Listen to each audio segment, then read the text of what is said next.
नमस्कार, देश की बात में आपका स्वागत है। मैं हूं मनोज मानस। खबरों का रुख करेंगे उससे पहले देख लेते हैं इस वक्त की अहम सुर्खियां। 7 दिसंबर से महाराष्ट्र विधानसभा का विशेष सत्र। कालिदास कोलंबकर प्रोटेम स्पीकर बने। सीएम बोले सत्र से पहले मंत्रियों की होगी शपथ। पटना में दफ्तर के बाहर छात्रों का प्रदर्शन। परीक्षा में नॉर्मलाइजेशन पर जबरदस्त हंगामा। चर्चित टीचर खान सर को पुलिस ने लिया हिरासत में। तेजस्वी यादव ने लाठीचार्ज की घटना को निंदनीय कहा। किसानों ने दिल्ली मार्च टाला, एक दिन का दिया अल्टीमेटम। दोपहर में बैरिकेड तोड़कर आगे बढ़े थे किसान। पुलिस ने आंसू गैस के गोले दागे, 8 किसान घायल। संसद में सिंघवी की सीट से मिला कैश। सभापति ने जानकारी दी तो कांग्रेस की आपत्ति। कहा नाम लेना ठीक नहीं, भाजपा बोली जांच हो। गुजरात के सूरत में 14 फर्जी डॉक्टर गिरफ्तार। 70,000 में डिग्री देने वाले गिरोह का भंडाफोड़। 8वीं पास भी इलाज कर रहा था। और दिल्ली में दिसंबर में पहली बार पारा 10 सेंटीग्रेड से नीचे आया। मध्य प्रदेश राजस्थान में ठिठुरन बढ़ी। श्रीनगर में तापमान -4 पहुंचा। आप देख रहे हैं के न्यूज, खबरों का सारथी। और अब खबरें विस्तार से। अहम खबर से बुलेटिन की शुरुआत करते हैं। खबर दिल्ली से है, जहां पुलिस की स्पेशल सेल ने टिल्लू ताजपुरिया गैंग के 2 शूटर मुठभेड़ के दौरान गिरफ्तार किए हैं। दोनों के नाम नरेंद्र उर्फ खिला और अभिषेक उर्फ अंकित है। सेल की टीम ने इनके पास से बाइक और 2 पिस्टल बरामद की है। बीते दिनों मुंडका इलाके में टिल्लू गैंग के शूटरों द्वारा गोंगी गैंग के सदस्य अमित लाकड़ा की हत्या की गई थी। इसी संबंध में सेल की टीम को इनपुट मिला था कि अमित हत्याकांड के मुख्य 2 शूटर बाइक पर सवार होकर रोहिणी इलाके से जाने वाले हैं। सूचना के आधार पर सेल की टीम ने ट्रैप लगाया। बदमाशों ने पुलिस टीम को देखकर फायरिंग शुरू कर दी, जिसके बाद जवाबी कार्रवाई में पुलिस ने भी कई राउंड फायरिंग की, जिसमें 2 बदमाश घायल हो गए।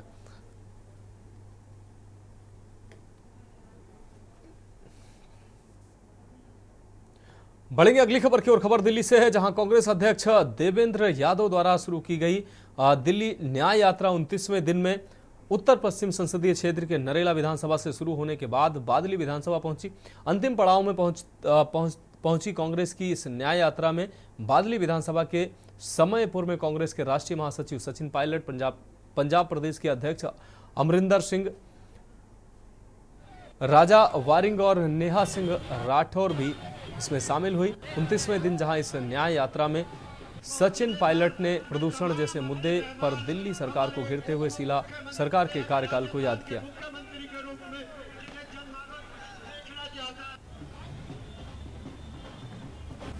दिल्ली में कांग्रेस पार्टी को मजबूती देने का काम देवेंद्र यादव जी कर रहे हैं, इनकी पूरी टीम कर रही है।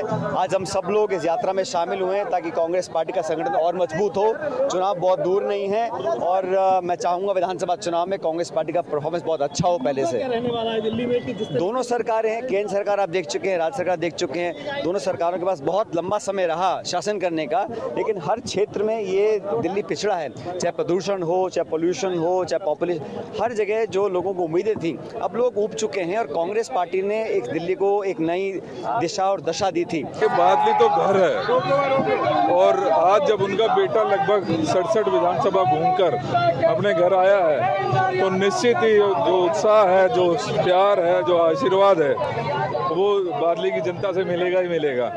और उसी का नतीजा है कि आज सारे रोड जाम हो गए हैं। सब घर से निकल के जहाँ फूलों की वर्षा कर रहे हैं, जहाँ अपने हाथों से सर पुचकार कर आशीर्वाद दे रहे हैं।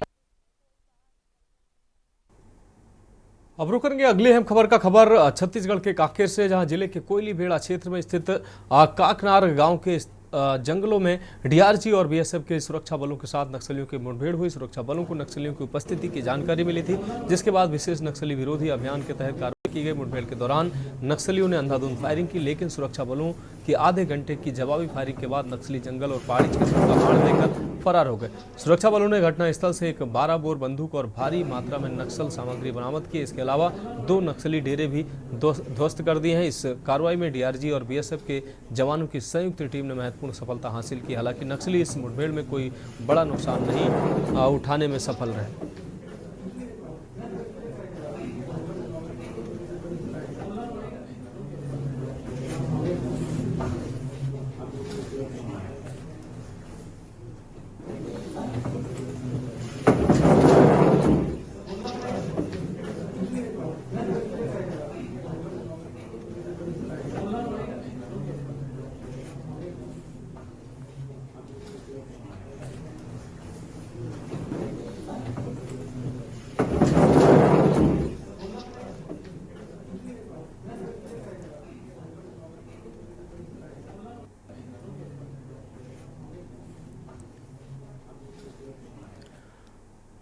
रुक करेंगे अगली खबर का। खबर पानीपत से है, जहां जिले के बलाना गांव स्थित शिव फैब्रिक नामक धागा फैक्ट्री में भयंकर आग लग गई। इस हादसे में 2 कर्मचारियों की जलकर मौत हो गई, जबकि 3 गंभीर रूप से घायल हो गए। घायलों को तुरंत सिविल अस्पताल ले जाया गया, जहां से 2 को रोहतक पीजीआई और 1 को इसराना स्थित एनसी मेडिकल कॉलेज में भर्ती कराया गया। फैक्ट्री मालिक ने आग लगने का कारण शॉर्ट सर्किट बताया। फैक्ट्री में मौजूद कर्मचारी आग की चपेट में आ गए। मृतकों की पहचान सुमित और तस्मिल के रूप में हुई। फैक्ट्री में मौजूद अन्य कर्मचारियों को दमकल कर्मियों ने सुरक्षित बाहर निकाला। आग लगने की सूचना मिलते ही दमकल विभाग हरकत में आया। पानीपत के 5 दमकल स्टेशनों के अलावा गोहाना से भी गाड़ियां मंगवाई गई।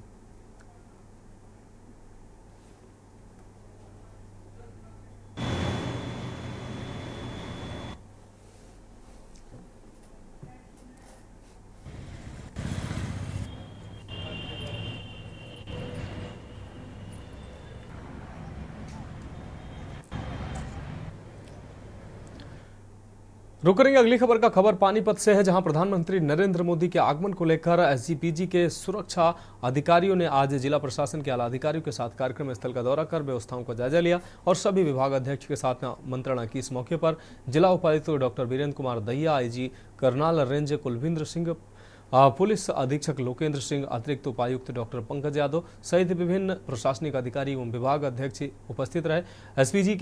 एसजीपीजी आपको बता दें, एसपीजी के आईजी लव कुमार ने एआईजी केपी यादव व अन्य अधिकारियों के साथ कार्यक्रम स्थल का दौरा करते हुए आवश्यक दिशा निर्देश दिए और कहा कि प्रधानमंत्री के दौरे को लेकर सभी एजेंसियां मुस्तैद हैं और कार्यक्रम में किसी भी तरह की कोई भी सीटिंग प्लान या अन्य बदलाव करने से पहले एसपीजी से अनुमति जरूरी है। बिना अनुमति के कोई भी बदलाव न किया जाए।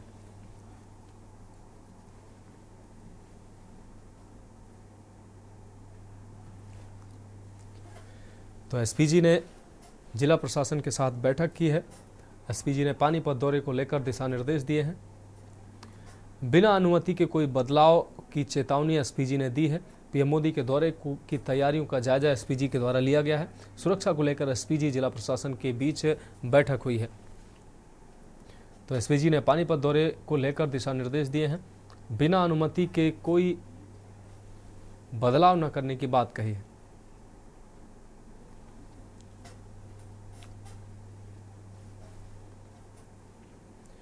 बढ़ेंगे अगली खबर की ओर। बिहार की राजधानी पटना में बीपीएससी दफ्तर के बाहर छात्रों ने 17वीं संयुक्त परीक्षा में नॉर्मलाइजेशन को लेकर जबरदस्त हंगामा किया।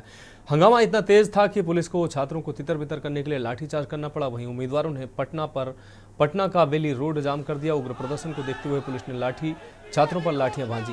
हालांकि छात्र सड़कों पर डटे रहे। बता दें कि 13 दिसंबर को होने वाली 17वीं बीपीएससी की प्रीलिम्स परीक्षा के नियमों में बदलाव को लेकर पटना में सैकड़ों की संख्या में उम्मीदवार प्रदर्शन कर रहे हैं। इस दौरान छात्र उग्र प्रदर्शन कर रहे हैं और नियमों में बदलाव के खिलाफ जमकर नारेबाजी कर रहे हैं। साथ ही राज्य सरकार से इस पर दोबारा विचार करने की मांग भी कर रहे हैं। पुलिस ने उम्मीदवारों को बीपीएससी ऑफिस से जाने को कहा, लेकिन वे नहीं माने। लेकिन उसके बाद पुलिस ने लाठीचार्ज किया। पुलिस ने सड़कों पर दौड़ा युवाओं को पीटा। उम्मीदवारों का कहना है कि आयोग द्वारा परीक्षा के लिए जो नियम बनाए जा रहे हैं वो उनके लिए गैर जरूरी हैं और भेदभावपूर्ण है। छात्रों ने आरोप लगाया कि नियमों में अचानक बदलाव होने से उन्हें समस्या हो रही है, इससे हमारी तैयारी पर असर पड़ रहा है। गौरतलब है कि इस मामले को लेकर आयोग पहले ही कह चुका है कि 17वीं सिविल सेवा परीक्षा नॉर्मलाइजेशन लागू नहीं होगा। वहीं छात्रों के साथ प्रदर्शन कर रहे चर्चित टीचर खान सर को पुलिस ने हिरासत में ले लिया। खान सर ने भी छात्रों की मांग का समर्थन किया और नॉर्मलाइजेशन को गलत बताते हुए इसे लागू नहीं करने की मांग की थी। इस घटना पर राजद नेता तेजस्वी यादव ने भी अपनी प्रतिक्रिया दी। उन्होंने कहा कि बीपीएससी छात्र छात्राओं पर हुए लाठीचार्ज की घटना निंदनीय है। को नोटिफिकेशन दे दे लोग यहाँ पर, हम लोग नोटिफिकेशन देके चले जाएंगे यहाँ पर। हाँ, हमको उससे मतलब नहीं है यहाँ पर। सर आयोग बुलाया है, नोटिफिकेशन आयोग काय को बुलाने जाएगा? हम लोग का मांग पूरा करें, हम लोग चल जाएंगे यहाँ पर। अभी आप कहाँ जा रहे हैं? अब हम जा रहे हैं यहाँ पर उनका आयोग जा रहे हैं, घर जा रहे हैं? घर का लिए जाएंगे यहाँ, नोटिफिकेशन देते हम घर चल जाएंगे। आयोग जा रहे हैं मुलाकात कर। हम जिसके पास जाना होगा जाएंगे। हम बच्चों के लिए यहाँ पर, वो बेचारे ठंड में मरेंगे वहाँ पर। बताइए यहाँ पर सुबह से आप नहीं, सुबह से हम लोग थक चुके हैं। यहाँ पर रात हो गया, यहाँ पे बच्चे सब कहाँ जाएंगे यहाँ पर हम लोग। परीक्षा को लेकर के हमने माननीय मुख्यमंत्री जी को चिट्ठी भी ली कि भाई असमंजस में छात्र छात्राएं हैं। 10 दिन जो है पेपर को बचा हुआ था और अभी तक जो है बीपीएससी जो है चुप्पी साधी हुई है। पैटर्न जो बदला है उससे लोग जो है परेशान है, असमंजस में, कंफ्यूज है। हम लोगों ने कहा है कि भाई पुराने पैटर्न पे ही जो है परीक्षा होनी चाहिए, एक दिन में ही होना चाहिए। आपका सभी लोगों के लिए समान प्रश्न होने चाहिए, बिना पेपर लीक किए होना चाहिए। ये बातें हम लोगों ने पूरा एक लंबा चौड़ा हमने माननीय मुख्यमंत्री जी को चिट्ठी लेकर के हमने ये मांग की कि भाई लाखों के तादाद में जो अभ्यर्थी जो हैं उनके जीवन के साथ, उनके भविष्य के साथ खिलवाड़ किया जा रहा है, लेकिन उसका कोई जवाब माननीय मुख्यमंत्री जी ने नहीं दिया।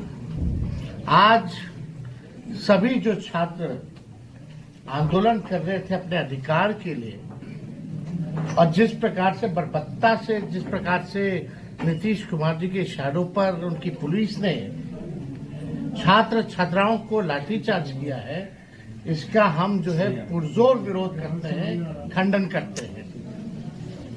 आप बताइए, जो छात्र हैं वो पढ़ेंगे भी, अपने अधिकार के लिए भी लड़ेंगे और इनको वोट भी देंगे और लाठी भी खाएंगे, ये कहां से न्याय है? जो छात्र छात्राएं जिनके भविष्य के साथ खिलवाड़ हो रही है, पढ़ो भी, लड़ो भी अपने अधिकार के लिए, लाठी भी खाओ और फिर जाके इनको वोट भी दो। माननीय मुख्यमंत्री जी जिनकी रिटायरमेंट की उम्र हो गई है, वो जो है इस तरह का काम करवाने, लाठी चलवाने का काम कर रहे हैं। यहां तो छात्र छात्राएं जो है ये बिहार के भविष्य हैं, इनके जीवन को जो है इन्होंने पूरी तरीके से बर्बाद कर दिया। पढ़ाई में तैयारी लगती है, हर एक चीज है, तो हम इतना जरूर कहेंगे कि भाई आप संवाद पे निकल रहे हैं, यात्रा पे निकल रहे हैं। 250 करोड़ रुपए की यात्रा जो ये कर रहे हैं माननीय मुख्यमंत्री जी, क्या इनको अपने छात्र छात्राओं से संवाद नहीं करना चाहिए? नहीं करना चाहिए। ये पूरा रैकेट है, ये जो आपका कोचिंग माफियाओं अब तय करेगा कौन बनेगा डीएसपी और कौन बनेगा एसडीएम। ये पूरा माफियाओं के खेल की वजह से कुछ प्रशासन में ऐसे लोग हैं जिनके दबाव में ये काम जो है, पैटर्न जो है बदला गया है, इसलिए इसका हम लोग पुरजोर विरोध करते हैं। बिहार के अंदर जितनी भी प्रतियोगी परीक्षा तेजस्वी जब 17 महीने था, हम लोगों ने 5 लाख लोगों को बीपीएससी परीक्षा करा करके नौकरियां दी। हम लोगों ने नियुक्ति पत्र वितरण किया, ऐड आया, परीक्षा हुआ, रिजल्ट आया, हाथ में नियुक्ति पत्र मिल गया केवल 3 महीने के अंदर, वो भी बिना पेपर लीक के। हमारे से पूर्व में लगातार हर परीक्षाओं, प्रतियोगिता में, चाहे सिपाही भर्ती का हो, दरोगा भर्ती का हो, या तमाम ऐसे परीक्षाओं में पेपर लीक हुए। हमारे हटने के बाद नीट का हो या अभी सीएचओ का पेपर लीक हुआ। वो जो 2000 पद जो हमने क्रिएट किया था एज स्वास्थ्य मंत्री,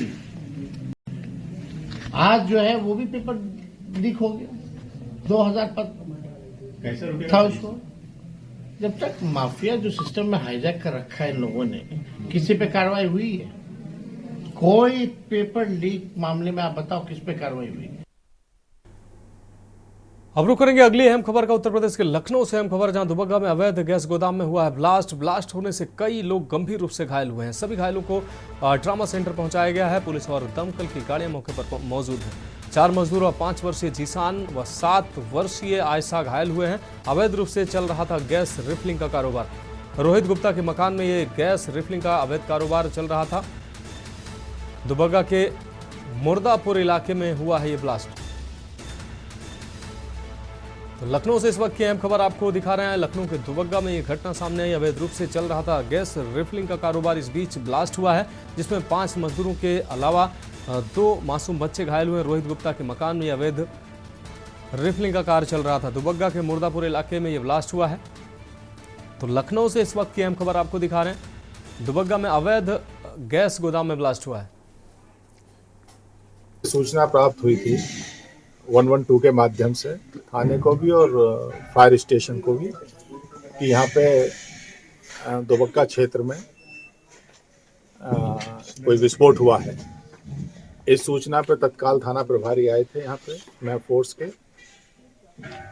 तो यहाँ पे जो जानकारी हुई थी इसमें 4 लोग घायल थे जिन्हें तत्काल एम्बुलेंस मंगवा के भिजवाया गया। 2 पड़ोस के ही परिवार के रहने वाले छोटे बच्चे भी थे 5 और 7 साल के, उनके भी हल्की चोटें आई हैं। अभी घटनास्थल का निरीक्षण हम लोगों ने भी किया है। अंदर देखने से ऐसा प्रतीत हो रहा है जैसा कि यहाँ कोई गैस का गलत तरीके से सिलेंडरों में रिफिलिंग शायद होती है।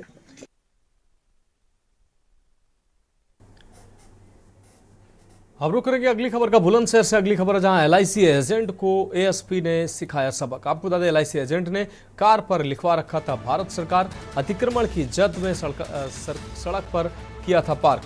फ्लैग मार्च के दौरान कार को कराया कोतवाली में बंद। एजेंट कार पर टोल टैक्स वगैरह पर फायदा उठाने के चक्कर में भारत सरकार लिखा रखा था। बुलंदशहर सिटी कोतवाली क्षेत्र के साठा का यह पूरा मामला है। तो फ्लैग मार्च के दौरान कार को कोतवाली में बंद कराया गया है। एलआईसी एजेंट को सबक सिखाया है, अतिक्रमण की जद में सड़क पर किया था पार्क। फ्लैग मार्च के दौरान कार को कराया कोतवाली में बंद। एजेंट कार पर टोल टैक्स वगैरह का फायदा पाने के लिए भारत सरकार लिखा रखा था। बुलंदशहर सिटी कोतवाली क्षेत्र के साठा का यह पूरा मामला है। आपको बता दें एलआईसी एजेंट को एएसपी ने सबक सिखाया है। एलआईसी एजेंट ने कार पर लिखवा रखा था भारत सरकार।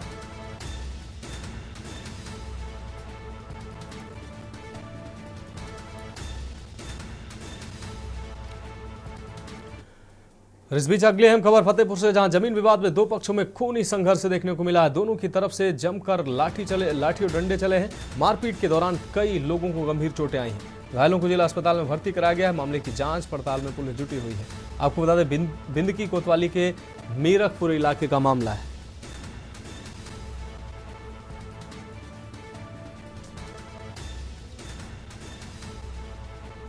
तो तस्वीरें साफ तौर से आप देख पा रहे हैं, 2 पक्षों में जमकर लाठी डंडे और लात घूंसे चले हैं। फतेहपुर से ये खबर आपको दिखा रहे हैं।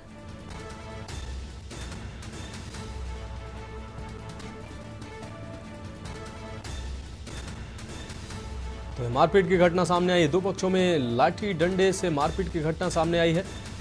फतेहपुर से इस वक्त की अहम खबर आपको दिखा रहे हैं। तो आपसी विवाद में 2 पक्षों में जमकर लाठी डंडे और लात घूंसे चले हैं।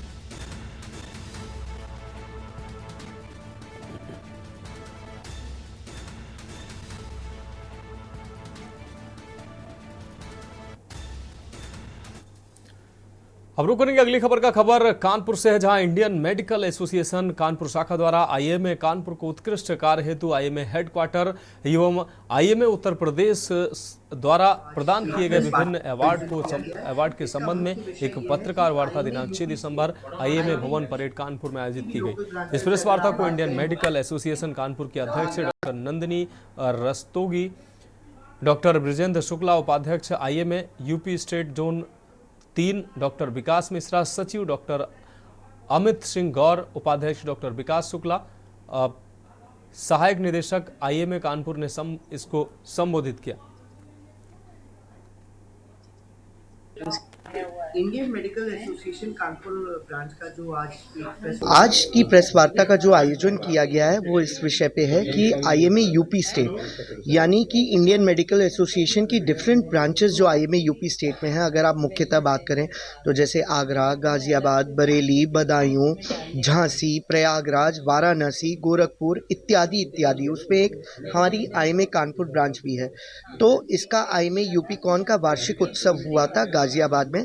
उसमें आईएमए कानपुर ब्रांच को समाज में एवं डॉक्टरों के प्रति उत्कृष्ट कार्य करने के लिए बहुत सारे अवार्ड्स दिए गए हैं।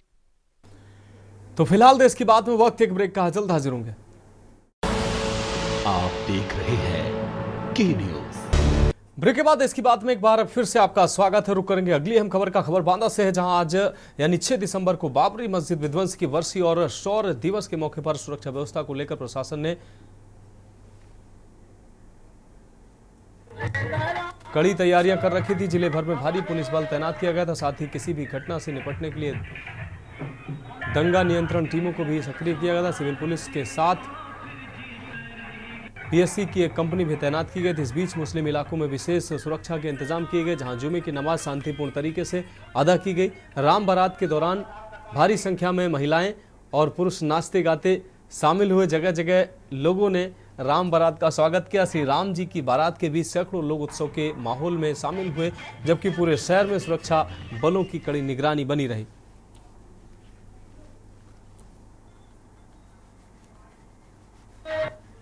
साल हो गया हम लोगों का कार्यक्रम चल रहा है और सारे समाज के लोग इकट्ठे होते हैं और बारात भी निकालते हैं। भगवान राम का विवाह और सीता जी का विवाह भी यहाँ पर कराते हैं।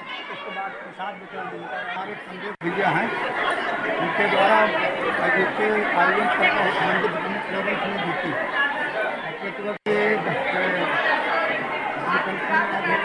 विवाह के दिन ये उत्सव मनाया जाता है। और समाज के हमारे जो है महिलाएं, बच्चे, ये सभी लोग इसमें भागीदारी करते हैं। मैं स्वयं हैदराबाद में था, लेकिन बारात में शामिल होने देंगे।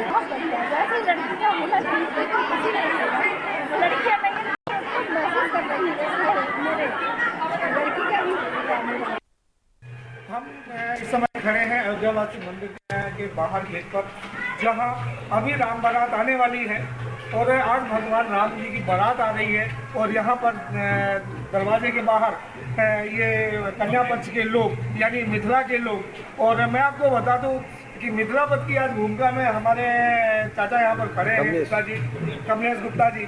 और मैं आपको बता दूं अभी यहाँ बारात आएगी और यहाँ पर बारात का स्वागत उसी तरीके से किया जाएगा। आज बारात आने में क्या व्यवस्था है आपकी?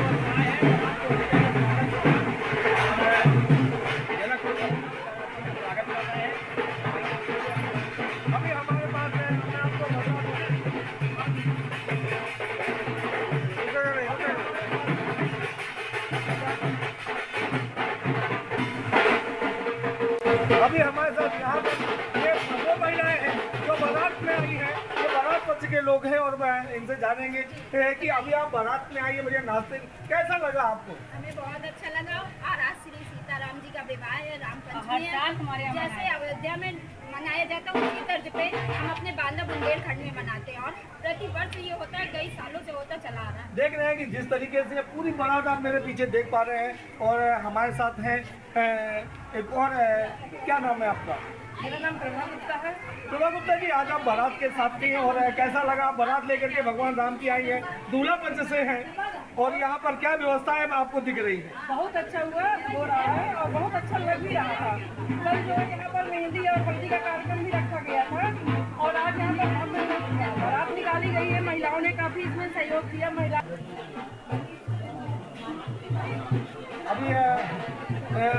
अभी हम चलते हैं आगे, दिखाएंगे अंदर क्या व्यवस्थाएं हैं। आइए देखते हैं कि अंदर जानकी जी की वहाँ पर क्या व्यवस्थाएं चल रही है और कैसे सोहर गाए जा रहे हैं। अगली अहम खबर का रुख करेंगे। खबर प्रयागराज से है, जहां महाकुंभ 2025 की तैयारियां जोरों पर हैं। लेकिन इस बार महाकुंभ धार्मिक आस्था के साथ साथ सामाजिक और सांस्कृतिक मुद्दों का एक मंच बनता दिख रहा है। साधु संतों ने बांग्लादेश में हिंदुओं पर हो रहे अत्याचार को लेकर कड़ा रुख अपनाया है। साधु संतों ने बड़ा ऐलान किया है कि अगर जरूरत पड़ी तो वे बांग्लादेश की ओर कूच करने से पीछे नहीं हटेंगे। उन्होंने कहा कि हिंदुओं के अधिकारों और धर्म की रक्षा के लिए वे अपनी जान तक देने को तैयार हैं। ये बयान महाकुंभ के दौरान धर्म संसद के आयोजन की घोषणा के साथ आया। 27 जनवरी 2025 को महाकुंभ के दौरान धर्म संसद का आयोजन होगा। इस धर्म संसद में सनातन बोर्ड के गठन की योजना पर भी विचार किया जाएगा। साधु संतों का कहना है कि यह बोर्ड सनातन धर्म के संरक्षण और हिंदू समाज के अधिकारों की रक्षा के लिए काम करेगा।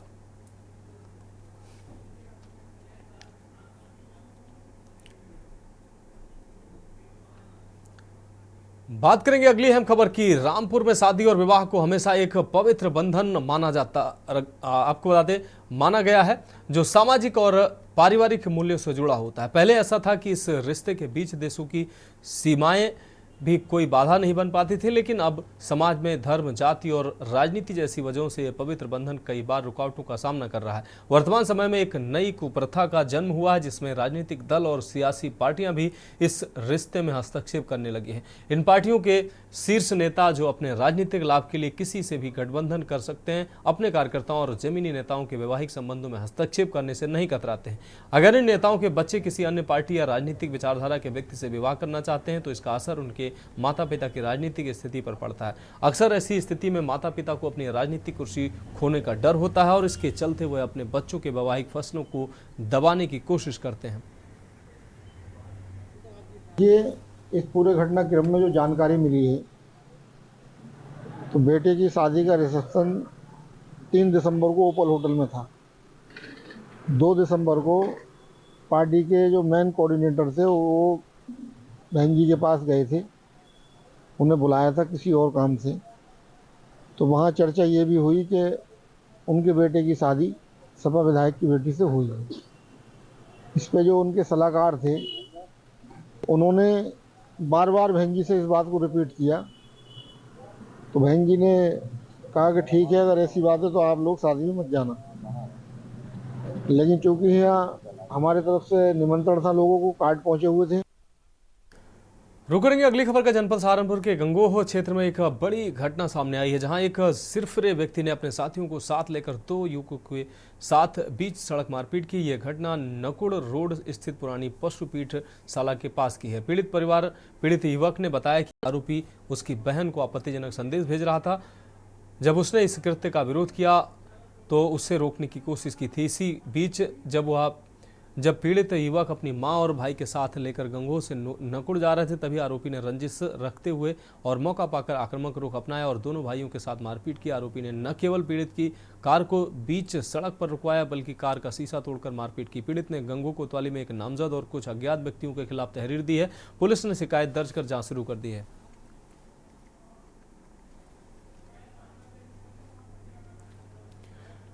बढ़ेंगे अगली खबर की ओर। खबर हमीरपुर से है, जहां मिलावटी खाद्य पदार्थों की रोकथाम के लिए खाद्य सुरक्षा विभाग ने बड़ी कार्रवाई की है। आपको बता दें, मुख्यालय के आसपास कस्बे में खाद्य सुरक्षा विभाग की टीम ने सघन छापेमारी अभियान चलाया। इस कार्रवाई से कस्बे के दुकानदारों में हड़कंप मच गया।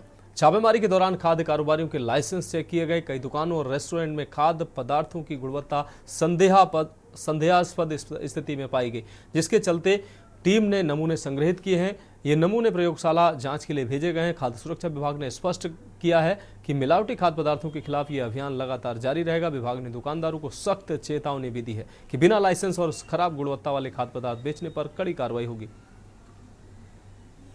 ये रैंडमली खाद्य प्रतिष्ठानों के द्वारा जांच की जा रही है, जिससे कि मिलावटी खाद्य पदार्थ है उनकी बिक्री पर प्रतिबंध लगाया जा सके। तो अभी पेटू अड्डा रेस्टोरेंट है, वहाँ से केक होता है, उसका सैंपल लिया गया।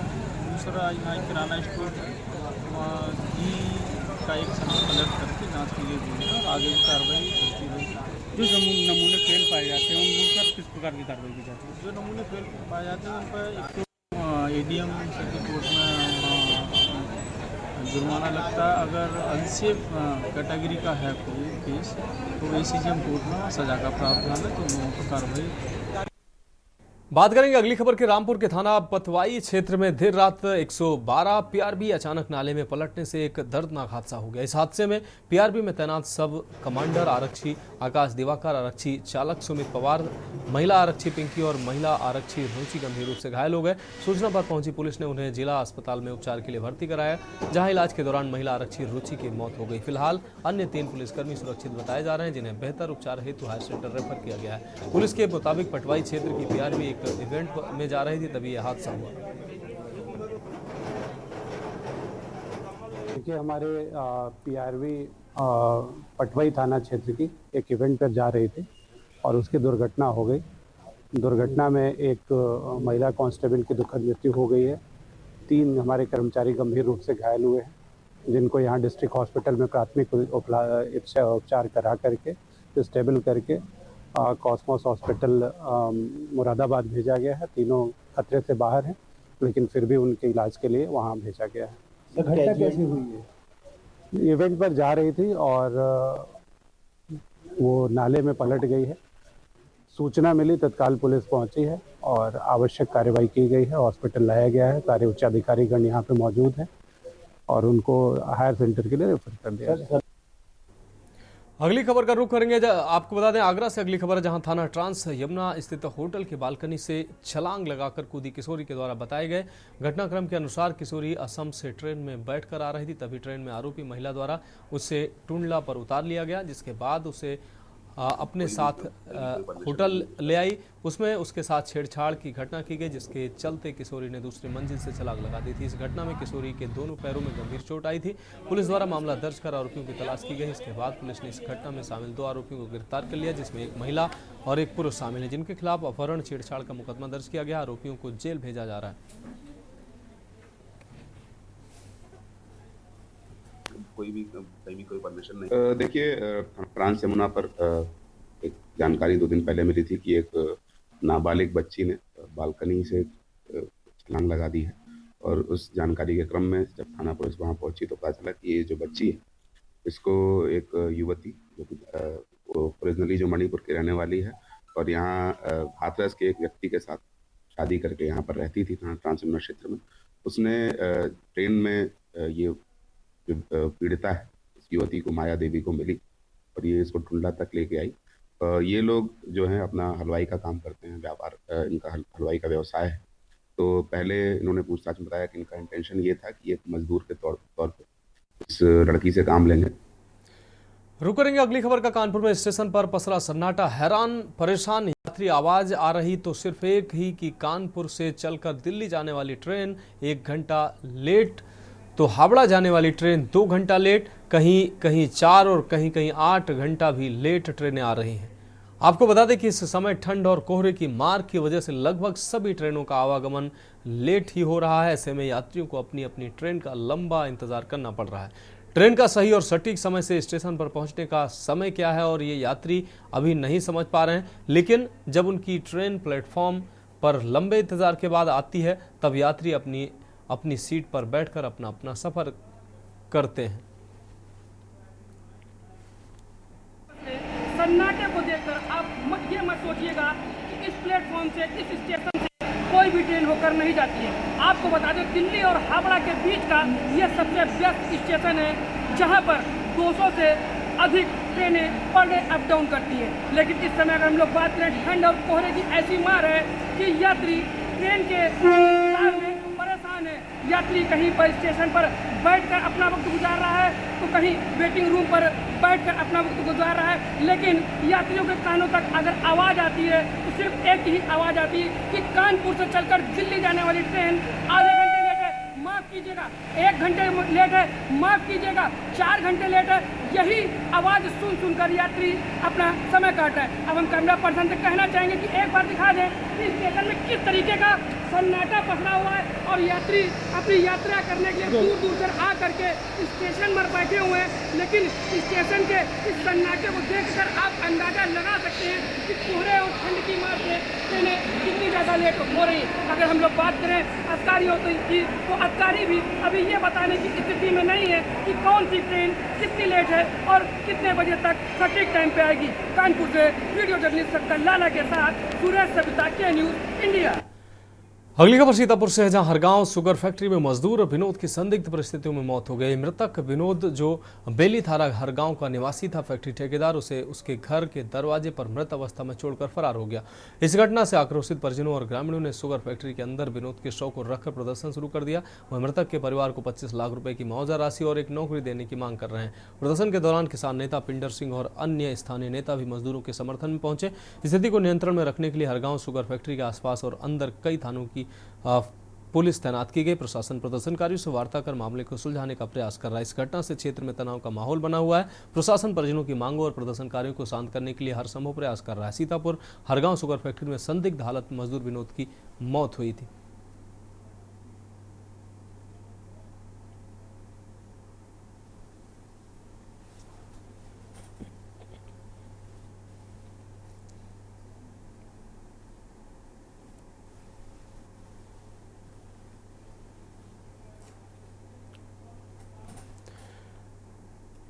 बढ़ेंगे अगली खबर की ओर। मथुरा में तीर्थ नगरी वृंदावन में बिहार पंचमी पर्व पर शुक्रवार को ठाकुर बांके बिहारी महाराज का प्रकट उत्सव धूमधाम से मनाया गया।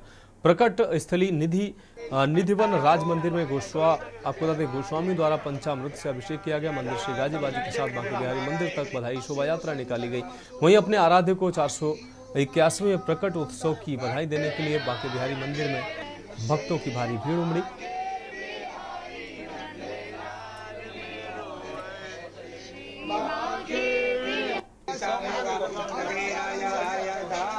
जैसा कि आपने देखा, अभी ठाकुर श्री बांके बिहारी जी जिस स्थान पर प्रकट हुए थे श्री निधिवन राज में, यहाँ पे श्री स्वामी हरदास जी महाराज ने प्रकट किया था, उधर का भी पंचामृत अभिषेक हुआ है। इसके बाद में अभी स्वामी हरदास जी के समक्ष सभी भक्त लोग बधाई गाएंगे स्वामी बांके बिहारी जी के जन्मोत्सव की। उसके बाद में यहाँ से स्वामी हरदास जी रथ में विराजमान होकर नगर में भ्रमण करते हुए अपने भक्तों के साथ में ठाकुर श्री बांके बिहारी जी मंदिर पधारेंगे। उसके बाद में ठाकुर श्री बांके बिहारी जी को बधाई देंगे, उनके संग में प्रसाद पाएंगे, उसके बाद आरती होगी।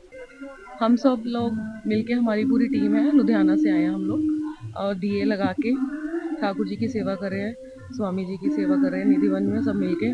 तो बड़े जोश और उत्साह से आए हैं सब लोग उनका जन्मदिन मनाने के लिए। बाकी बिहारी जी की कृपा है, सब लोग लगे हुए हैं। तो सबको राधे राधे, बधाई हो, बधाई हो। आज ब्रज में बधाई हो, हमारे श्यामा का शाम का आज जन्मदिन है, तो सबको बधाई हो।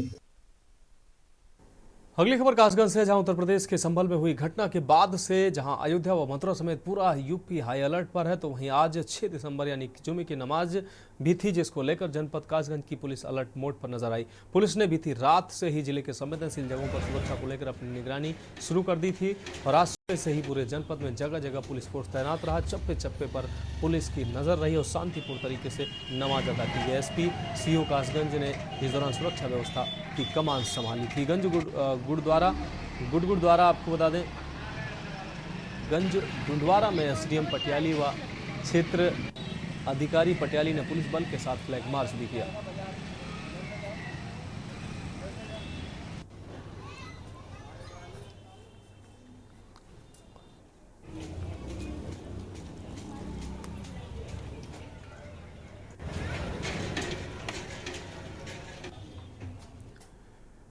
तो फिलहाल देश की बात में वक्त एक और ब्रेक का, जल्द हाजिर होंगे। आप देख रहे हैं के न्यूज, खबरों का सारथी। ब्रेक के बाद देश की बात में एक बार फिर से आपका स्वागत है। रुक करेंगे अगली हम खबर का। खबर संभल से, जहां अवैध ईंट भट्टों पर प्रशासन का बुलडोजर गरजा है। आपको बता दें, जिले में तहसील स्तर की टीम गठित कर कार्रवाई के डीएम ने निर्देश दे दिए। टीम ने मौके पर पहुंचकर 4 भट्टों को धराशायी किया है। संभल में 108 अवैध ईंट भट्टों की डीएम जारी की है। लगातार प्रदूषण स्तर को बढ़ता देख डीएम ने बड़ा संज्ञान लिया है। जिले में डीएम ने एसडीएम, तहसीलदार, खनन अधिकारी, प्रदूषण नियंत्रण बोर्ड मुरादाबाद, सहायक वाणिज्य अधिकारी टीम में शामिल किए। जिले में कुल 108 भट्टों में से गुन्नौर तहसील में 8 अवैध ईंट भट्टे, जिन पर संयुक्त टीम ने बुलडोजर चलवाया। अवैध 4 भट्टों को धराशायी किया गया। प्रशासन की बड़ी कार्रवाई से भट्टा संचालकों में हड़कंप मच गया।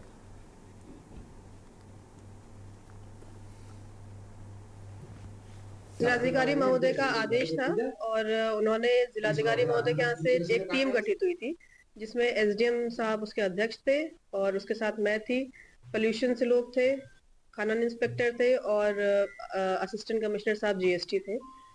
तो ये एक टीम गठित हुई थी कि अवैध भट्टों की जांच के संबंध में। तो 5 तारीख में जब पूरी टीम ने छापेमारी करी तो सिंह दलनपुर में 4 भट्टे अवैध पाए गए। उनके पास कोई भी प्रदूषण का कोई रिकॉर्ड नहीं पाया गया और तत्काल उन पे कार्रवाई करते हुए एसडीएम साहब की अध्यक्षता में भट्टा बंद भी करा दिया गया है और बाकी उन पे बुलडोजर की कार्रवाई पूरी कर दी गई है। इसके अलावा 8 भट्टों की सूची आई थी, जिसमें 4 पे कार्रवाई हो चुकी है, बाकी पे अभी जांच का विषय है इसमें।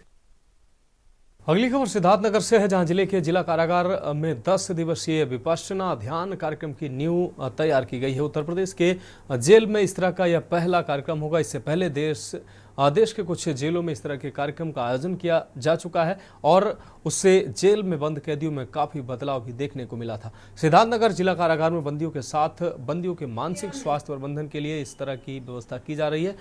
साथ ही उच्च अधिकारियों से बात कर और उनके आदेश के बाद जेल परिसर में विपश्यना केंद्र बनाने की भी तैयारी चल रही है। जेल परिसर में विपश्यना ध्यान प्रशिक्षिका पुष्पा सिंह ने बंदियों को अपनापन की शिक्षा दी, जिससे बंदियों के अंदर से क्रोध, हताशा और अपराध बोध जैसी भावनाओं से उनको दूर करने में मदद मिल सके। मुझे यह बताते हुए गर्व की अनुभूति हो रही है कि आज सिद्धार्थनगर जेल से विपश्यना की शुरुआत हो रही है। यह केवल सिद्धार्थनगर ही नहीं, पूरे उत्तर प्रदेश के कारागारों के लिए गर्व की बात है कि विपश्यना जैसी प्राचीन विद्या जो 2500 साल पुरानी है, उसकी शुरुआत सिद्धार्थनगर जेल से हो रही है। बंदियों के मानसिक स्वास्थ्य सकारात्मक परिवर्तन के लिए ऐसा प्रयोग प्रदेश में तो नहीं, लेकिन देश में जैसे जयपुर या तिहाड़ में किरण बेदी जी ने पहले एक सफल प्रयोग इसका किया है, लेकिन उत्तर प्रदेश में पहली बार सिद्धार्थनगर जेल से इसकी शुरुआत होगी। आज अनापान का शिविर आयोजित किया गया। इसमें बंदियों ने बहुत ही उल्लासपूर्वक भाग लिया। देश के बाद में अब उत्तराखंड की खबरों का रुख करते हैं। खबर हल्द्वानी से है, जहां पिछले महीने दर्दनाक बस हादसे में परिवहन विभाग ने परिवर्तन की ताबड़तोड़ कार्रवाई शुरू कर दी है। एक महीने में परिवहन विभाग द्वारा हजारों गाड़ियों के चालान किए गए हैं और सैकड़ों गाड़ियां सीज की जा चुकी हैं। आरटीओ प्रवर्तन गुरदेव सिंह ने बताया कि रामनगर और हल्द्वानी क्षेत्र में 4 टीमें लगाकर चेकिंग अभियान चलाया जा रहा है, जिनमें बस, ट्रक, पिकअप, मैक्स, टैक्सी सभी गाड़ियों के दस्तावेज और फिटनेस चेक की जा रही है और जो गाड़ियाँ दस्तावेज पूरे नहीं कर रही हैं उन्हें सीज किया जा रहा है और जिनमें कमियां हैं उनको दुरुस्त कराया जा रहा है।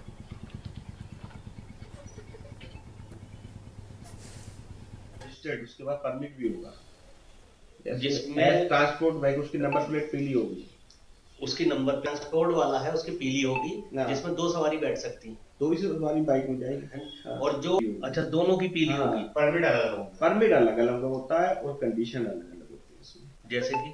जैसे टैक्सी बाइक है, बाइक टैक्सी है तो उसमें ड्राइवर होगा। अच्छा, एक है आपको किराए पे दे देंगे। वो अपने आप हेलमेट आपके पास होगा, आपके पास लाइसेंस होगा, आप गाड़ी चला के शाम को। इंडिविजुअल जो टैक्सी बाइक जो है उसमें ड्राइवर मिलेगा, वो देगा। हाँ।